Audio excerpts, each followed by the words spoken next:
falando de fotinha sem camisa. Juju? Ó, o Juju. Ele falou, o Juju assim. Eu falei, vai, Locão, tá cada vez mais legal aí, né? Magrinha aí. Ele disse, vai, tu também tá até tirando camiseta aí. Tá tirando foto sem camisa, que é momento, hein, de ver. Às vezes a gente boa. Ele era gordão, né, Fernando? Cara, o cara tem grana dentro pra São Paulo, tá? O pai dele é dono de barraca aí, Cristal, tem dinheiro e é um cara humilde pra caralho, guri. Às vezes uns pelados aí, né, cara? Ah, é assim? Aqui dentro mesmo é assim. Os únicos mais legais são nós.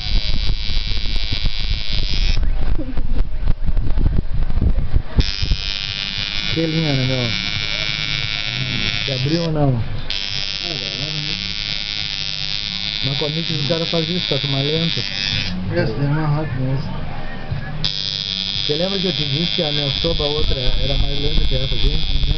Essa aqui eu dei baixa aqui, não faço, cara. Essa sopa não sai. Mesmo que o cara diga assim, ó, me dá a sopa na mixada, eu não, essa não sai mais.